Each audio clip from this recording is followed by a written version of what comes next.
كلية الفقه الحنفي تقدم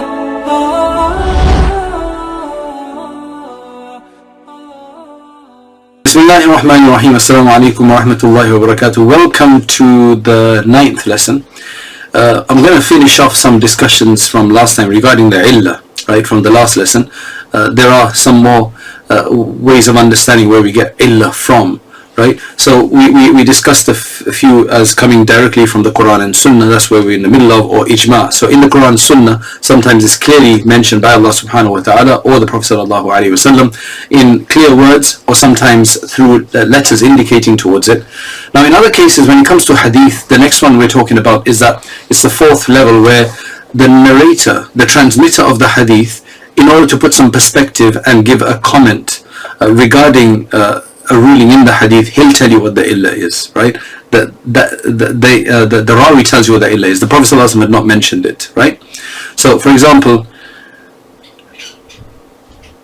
Imran ibn Hussein radiyallahu anhu, has a hadith from him, says that Inna Nabiya sallallahu alayhi wa sallam salla bihim fasaha. Prophet ﷺ led them in prayer, he made a mistake, fasajada sajdataini. So he then performed the two prostrations of rectification, right? Now it's a possibility that he could have done it for another reason. I mean, it's not here, but it's a possibility within the realm of possibilities that the Prophet did those for some other reason, and the Rawi misunderstood it. Not in this case, but it could have. It's a possibility in cases like this. This is just one example where it's quite solid, I think, in other places. So that's why this is the lowest level of the explicit ones, you could say. It's one of the lowest levels of the explicit ones. So yeah, now let's move on to and that's what we're going to do. We're going to discuss before we move on to our next subject, we're going to discuss a few more today. So we're moving into the more implicit ones, the more, you can say, elusive ones, the ones that are indicated rather than clearly stated. Okay, so in this, it's, you understand that this is a illah based on the signification of that text, of that statement, of those words. The signification gives you an idea that it must be for this reason, and that's how we isolate it for that. Now, one of the best ways to understand that is that, one of the best ways to understand that is through checking the relationship between the characteristic that could be an illah and the hukm. And if it wasn't an illah, if you were not to treat it as an illah, would that sentence make sense? So if it's basically forcing us to take it as an illah to allow the sentence to make sense, right?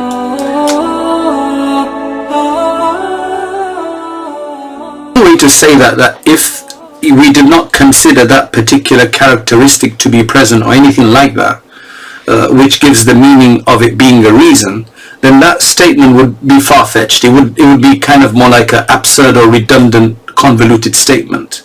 Okay, so that's why you have to take that in consideration organically to allow that sentence to make sense. So that's why then you will consider that to be an illah. You'll consider that to be the reasoning, just in order to harmonize and make the statement to be sound. So that's an example of that is a desert Arab Bedouin came to the Prophet sallallahu alaihi wasallam, and he said that, look, you know, it's Ramadan, and it was Ramadan, and I had intercourse with my wife during fasting. So the Prophet sallallahu alaihi wasallam said, okay, فَأَعْتِقْ رَقَبَةً, so go and free a slave. Now look at that. This person is saying, I had sexual intercourse with my wife in Ramadan, and the person is saying, so go and free a slave. What's the connection between freeing a slave? It's a totally different idea, different concept to making love with one's wife. It's just what's the relationship between them.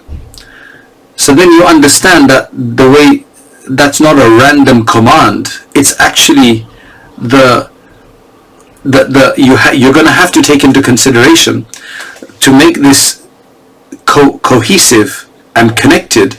You're going to have to consider that there's a illah here, right?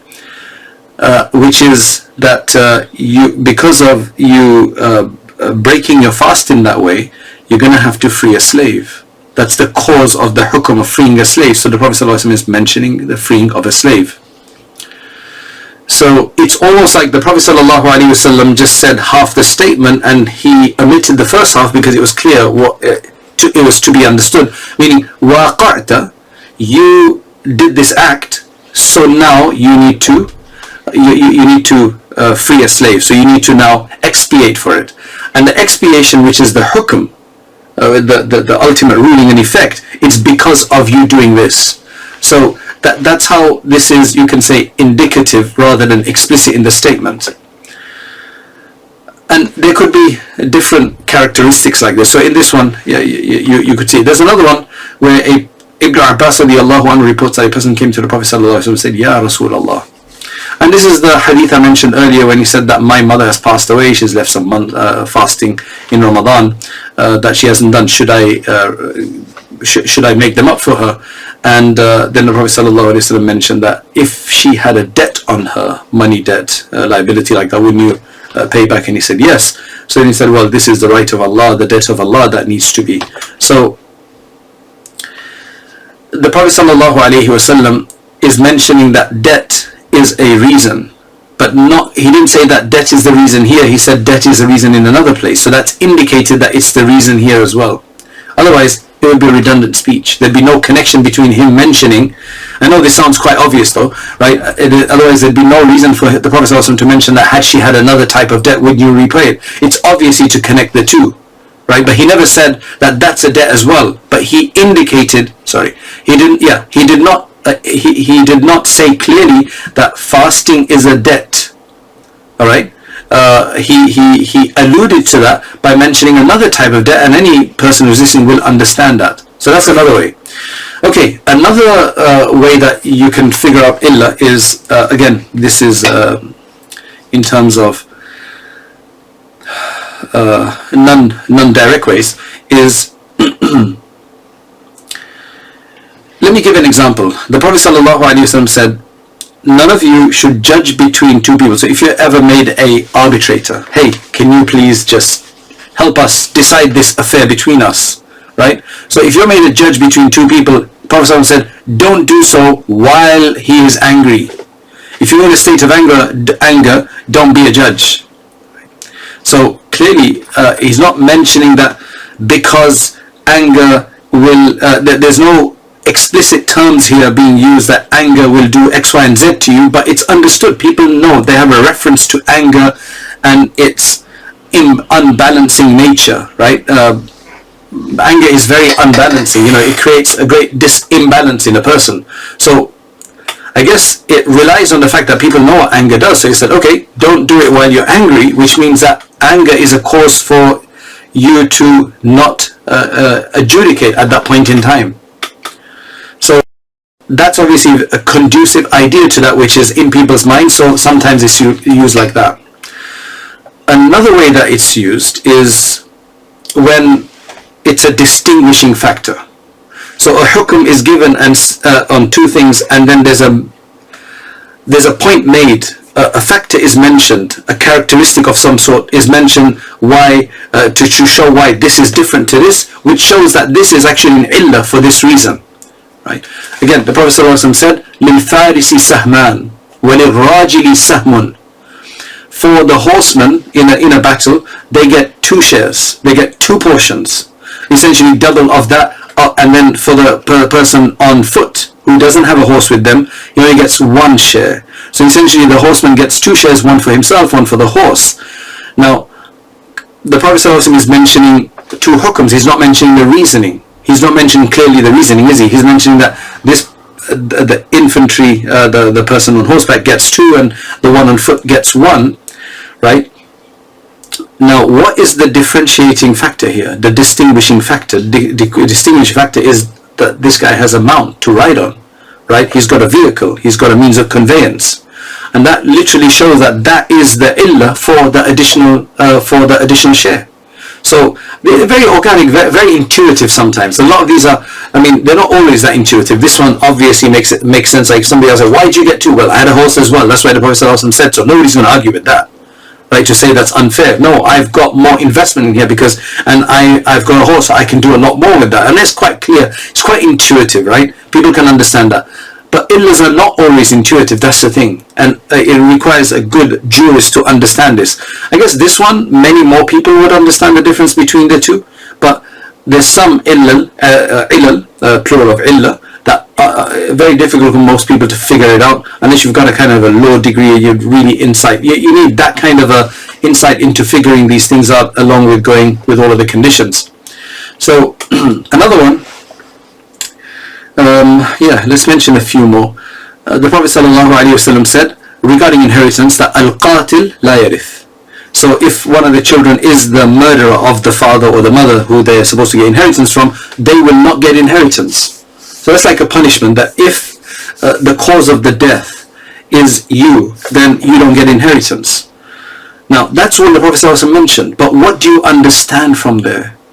Right? What is understood from there? Clearly it's understood that the cause for being deprived of inheritance is the fact that you murdered. Is that this person was the murderer.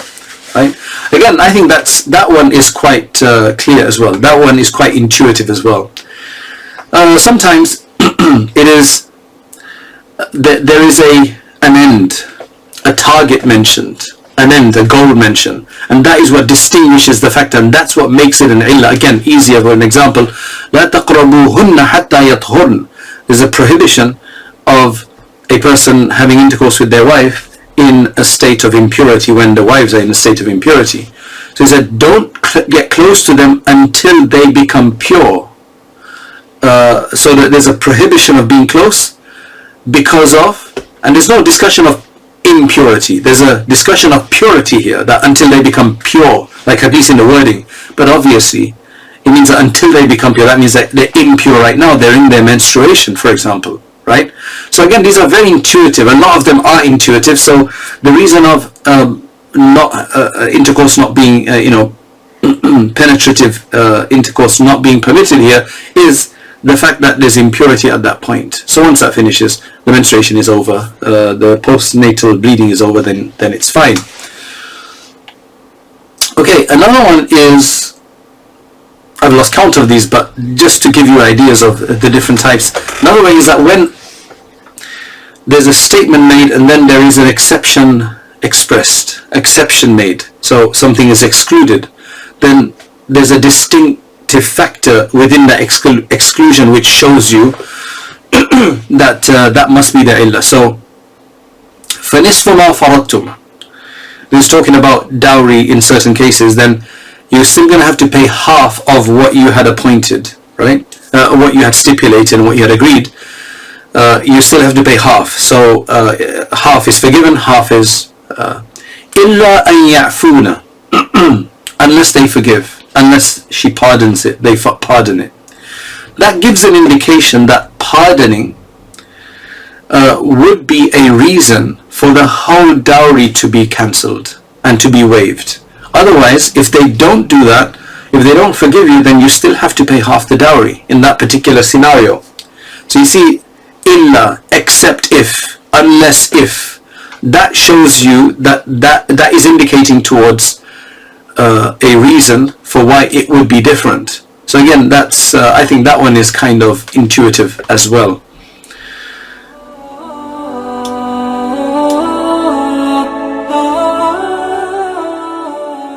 Right, another type of illah then is, I hope this isn't getting too much, but it's to give an idea of how this works. It's a very intuitive system, to be honest, and most of the time it's quite clear. So another one is that sometimes there is a word that's mentioned which indicates towards it being a condition, something being a condition, and then that tells you that this must be the reason for it, because conditions are very serious. They give you what the whole matter is contingent upon and depending upon. So they play a very significant role in a statement. For example, when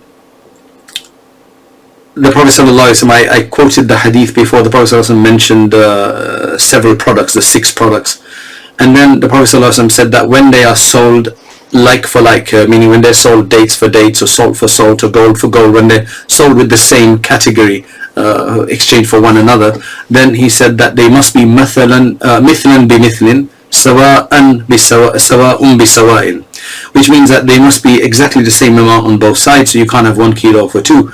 And likewise, and yadan biyadin, and they need to be hand to hand, which means that they can't be credit in this case. You can't give one now and the other one later. That's not allowed, right? So far so good. Now the Prophet ﷺ said, فَإِذَا اخْتَلَفَتْ هَذِهِ الْأَصْنَافِ فَبِيعُوا كَيْفَ شِئْتُمْ. If these categories are varied, which means that you're not selling gold for gold or silver for silver, but you're selling gold for silver, or silver for gold, or salt for dates, or dates for gold, like the types are not the same on both sides, then you can sell disparately. You can sell for as much as you want. You can sell for as much, and you can put 5 kilos here and 1 kilo on this side. You can have 10 grams of gold for 50 kilos of dates. That's completely fine. So it shows now, this is again an indicative one, is indicating, signifying that the disparity in type between the 2 counter products is the cause for the permissibility of that transaction. Otherwise, by default, it would be incorrect for those articles, for those particular items. So, how did you understand this? How was this told to us? Through a condition. فَإِذَا اخْتَلَفَتْ هَذِهِ الْأَصْنَافِ. If these categories are different to one another, that was a condition. That condition tells us that that is the illah. So illah doesn't, what the conclusion here in all of this is that the illah is understood sometimes directly, sometimes, a lot of the times indirectly, sometimes intuitively, and sometimes unintuitively. Now, one thing I want to mention before I carry on to a few others, right, is that to mention all of these things to you is just to give you an idea of how certain text, in any language by the way, this isn't particular to Arabic, we say this in English, right, that look, you're not allowed to go in there. If you bring a appropriate dress wear, appropriate suit, then you can enter. So it shows that the original, there was a prohibition of entering. However, it gives a cause, a reason that if you are dressed appropriately, you can enter. So the permissibility of entrance is based on wearing a suitable suit. That's shown in illah. We do this all the time. We speak like this, right? We're not lawyers and we don't speak legal law all the time, but this is part of speech. This is how people discuss things on a day-to-day basis, right? And the kalam of Allah is a discussion using common themes like that. So there's nothing wrong with that, right? And it's just intuitively you get to understand. You can. A lot of people can't separate between things. Okay, so now just because this kalam, any of these speeches, we show you how it could indicate towards a illah and a reason, right? That's one thing. Okay, that doesn't mean that you can now do qiyas using that illah, because no, we're just trying to identify the illah, right? The illah here, the reason here, so that we can transfer it to something else. Now, in all of these things, when we discuss this, this does not mean that that illah is suitable for qiyas, right? So all we're discussing here is the ways of identifying illahs. But that doesn't mean that they will become always suitable, that they are always suitable for you to now find them somewhere else and extend the hukm. No, this is not concomitant like that.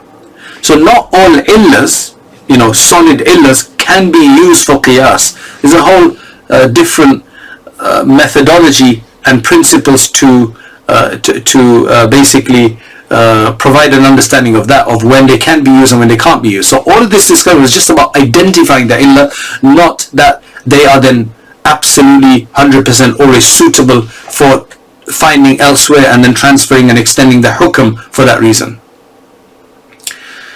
right? So let me see, can I give you an example of this?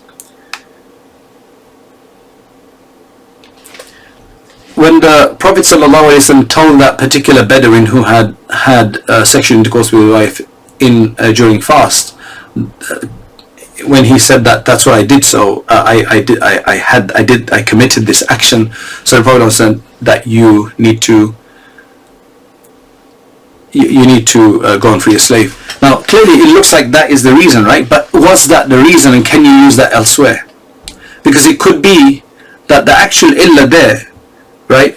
Because there could be multiple causes. So one could be that, so one of the reasons for sure, right, was that he had intercourse with his wife. But having had intercourse with his wife, what does that mean? That means that you have violated the fast. You have violated what Allah subhanahu wa ta'ala holds sacred. So that is that's another illah, right? It's connected to that first one, but it's another illah. It's another reason.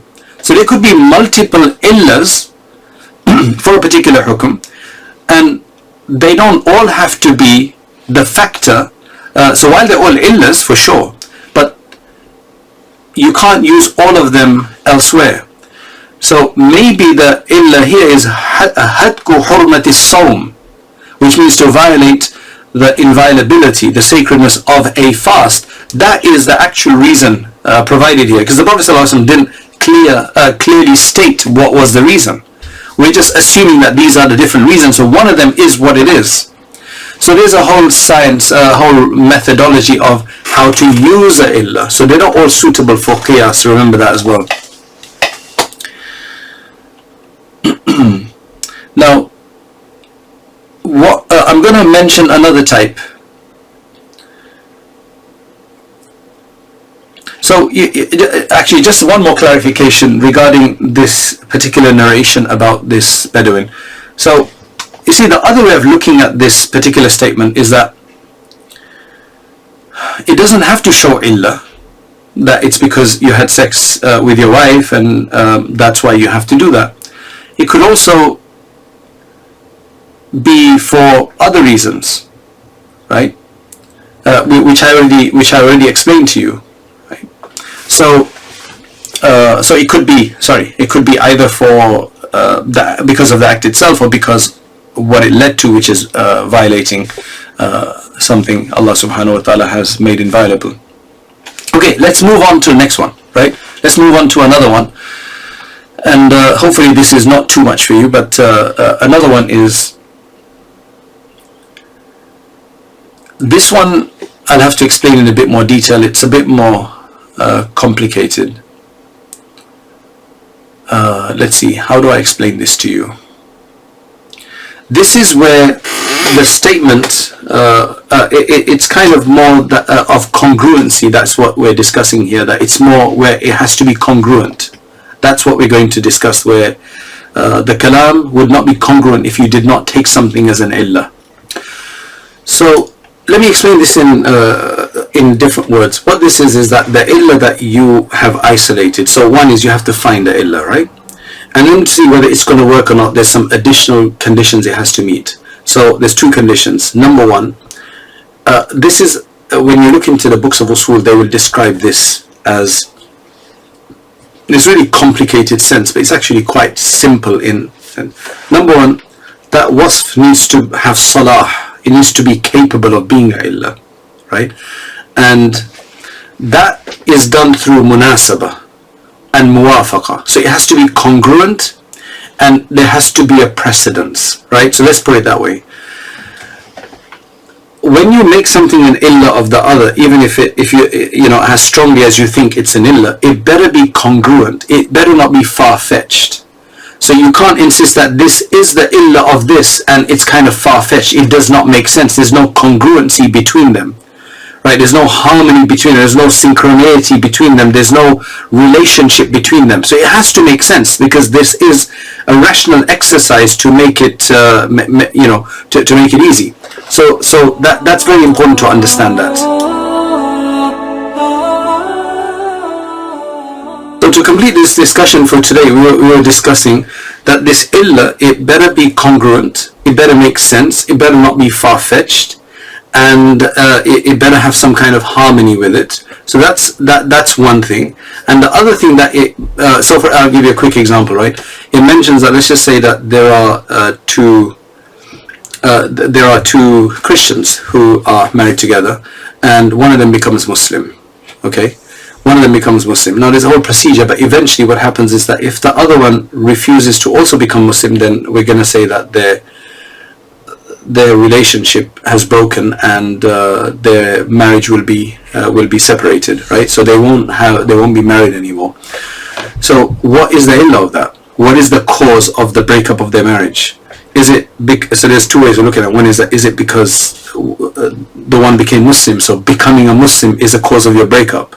Or is it because the other one refused to become a Muslim and refused? Is it that?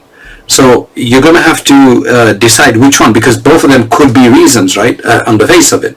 So the scholars, they say that it can't be the first one, because Islam is there to bring people together, not to separate between them. Islam never separates between them. It's to harmonize people. So that can't be, because that's not the nature of Islam to do that. So it must be the other reason, which is the refusal to become Muslim. That is what the cause is. So that's important. Another importance is that there has to be muwafaqa, which means that it must be in line with some precedents. It must be in line with illahs that are related from the Salaf, right? So if today, in a modern context, if somebody's trying to do a qiyas on a new issue and they've found an illah, and it's a really new category of illah that nobody's ever seen before, then that wouldn't be allowed, because until now the work that has taken place has been very comprehensive. So the illah, it must be in conformance to something related from the Prophet ﷺ himself in one of his cases, or from the Salaf, Sahaba, Tabi'in, etc. Right? Because they've done enough of this to give us, multiple types of them. So if it's incongruent to that, great. If it's not, then we're not going to use that as you can't innovate a new type of an illah. Okay, so that's very important. And the last point I'll finish up with today is that there is another condition as well for this, that it better have effect, it better be mu'athir, it better have efficacy. So it can't be any characteristic, it has to be a effective characteristic. That's why we call it an effective cause. So what does that mean? The Sharia has determined that such characteristics can be an illah and can be mu'athir and can be effective for this to be effective. That's essentially what this is talking about. The Sharia's determination is that such is effective. Otherwise, if the Sharia has not ever used that kind of illah to be effective, then you can't use that to be effective, right? That can't be used to be effective. That can't be used as a illah. So we're speaking about this, and I don't want to feel that I'm repeating myself, but I just want to give a better explanation of this. So this illah that we're speaking about, it has to be congruent, and it has to be something similar to, as I said, what is related from the Prophet sallallahu alaihi wasallam. And I think the example was that being a minor, right, and getting the authority. I think I explained, that was explained already to you. Another thing is that when a person is a minor, the assumption when a person is a minor is that they're incapable of performing certain tasks. And you can see that is also going to affect the guardianship, that conferring of the guardianship to their parent, because the minor themselves are incapable. So that means somebody has to take on the authority and the guardianship of them. So you can see that that's very effective in creating that guardianship. So that is completely in line with the way the Prophet ﷺ did his ratiocination, right? Because in the two cases that we've been discussing, which is the non-impurity of the leftover, the leftover water of cats, the example, or sorry, the illa given there is the fact that they frequent and they're constantly around your house, right? What in Arabic they refer to as tawaf.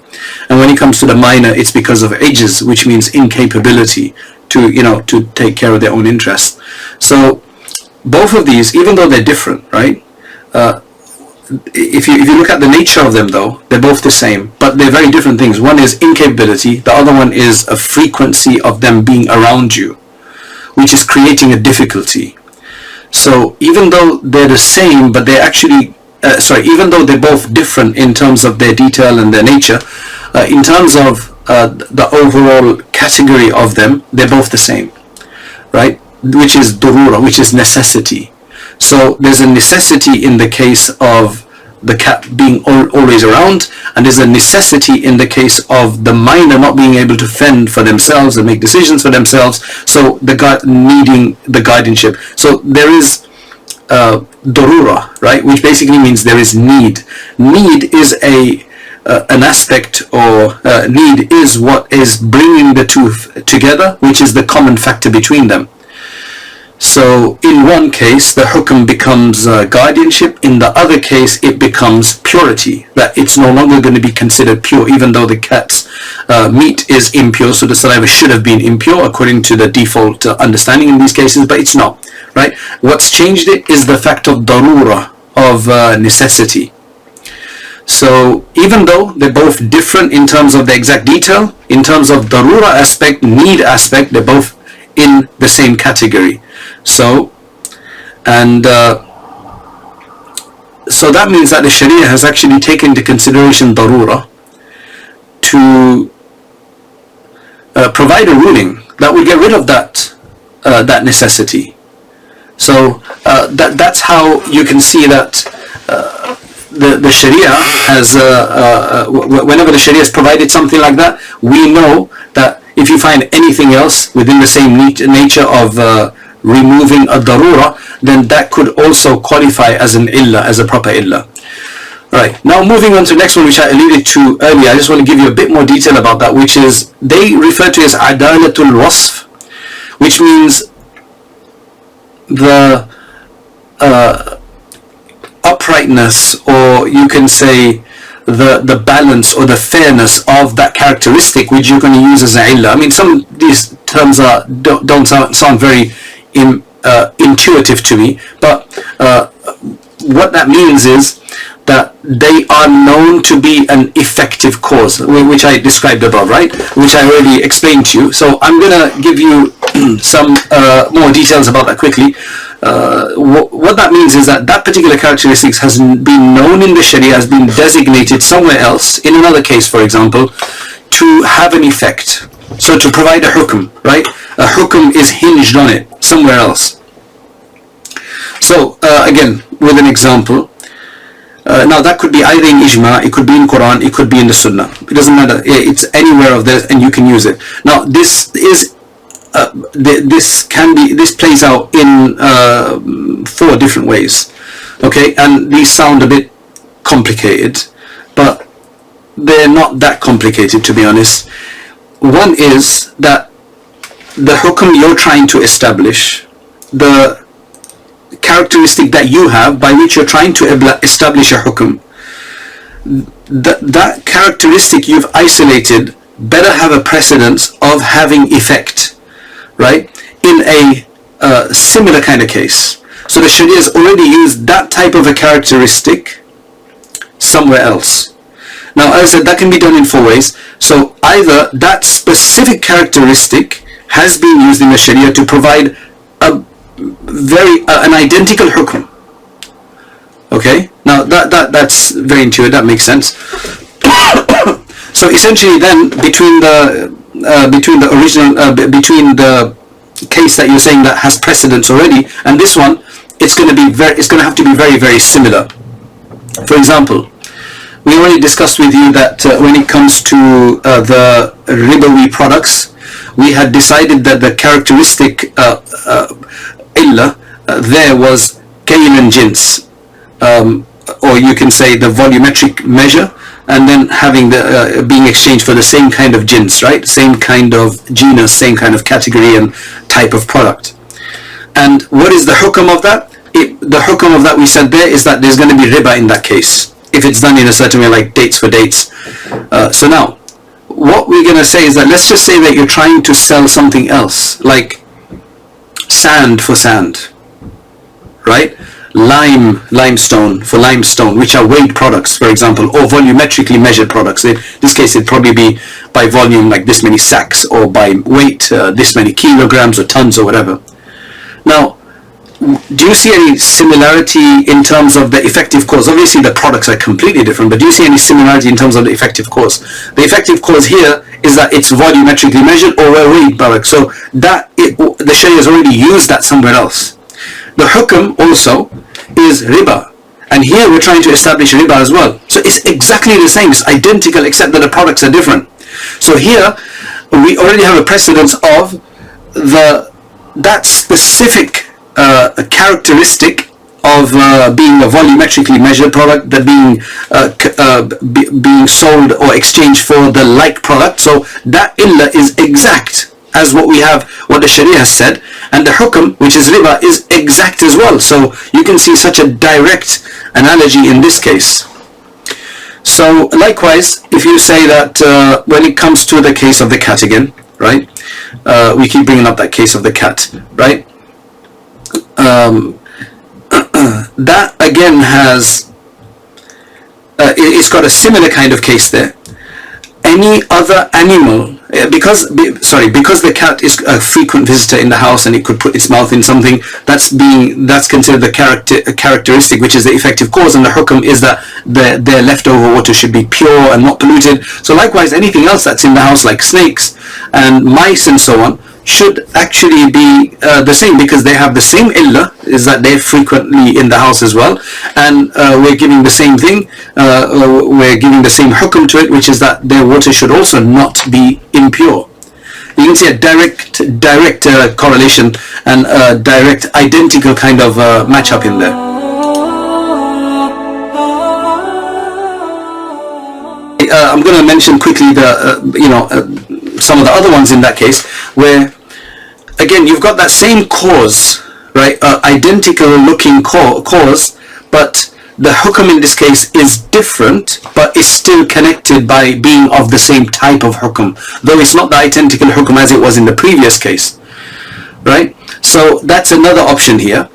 In the sense that the hukum it's providing is very similar, is of the same category, but is actually not the same hukum. Like in the previous one we just mentioned, the hukum was riba in both cases. In this case it won't be exactly the same, but it's still, broadly speaking, within the same category of it. That is still close enough to make what do you call it, justify that this also could be a characteristic, because the Sharia has used it in a very like case, right? Yeah. The next one is the flip side of that, which is that the illah that we have isolated and figured out and identified, that same exact illah identically has not been used before, but a like illah has been used by the Sharia, and they've treated it like a illah. So here it's within the same category of effective causes that the Sharia has used, while it's not the same exact illah, but it is within the same category, and that is then used to provide a hukum which is exactly the same as the previous one. So the hukum is the same, that you're going to provide haram, for example, or purity, or whatever the case is, but the illah is slightly different, though it's of the same category. I could go into the examples of this, but it's going to take very long to go into these examples. That's why I'm missing out these examples. And the last one here is where you've got the illah is again not identical, but it's within the same category of other illahs found in the Sharia from the Quran Sunnah, and the hukum is also not the same hukum, but it's one within the same categorization. So where the Sharia has used a certain type of cause and provided a certain hukum, the new case that we have, that is providing an illah of that same category, though not the same illah, right? Like we had in the volumetrically measured one, but and it's also, the hukm it's providing is also not the same hukm here of being pure or wajib or musab, but a different one, but it's still of the same category, right? So that's that's basically the different four ways that you have to, the condition of the illah has to meet, right? These that it has to be congruent, and it has to be in accordance with a precedent in the Sharia and what the Sharia is considered to be mu'athir, or effective cause. If the Sharia is not either identically to that cause, to that characteristic which is becoming an illah, or to anything from its same category, then it's not going to work. Right? So to give you an understanding of category, something we said earlier, that for example, when it comes to a minor child being incapable of fending for herself, then the father gets authority because they're trying to remove a difficulty, a haraj, a need. Likewise, when it comes to the cat issue, because it's frequently there, it's difficult to avoid, so the Sharia has considered that to also be a need. So the need is the connecting factor, the common factor, even though the exact issue, the exact illah is not it's not identical. They're both different, but they're still from the same category.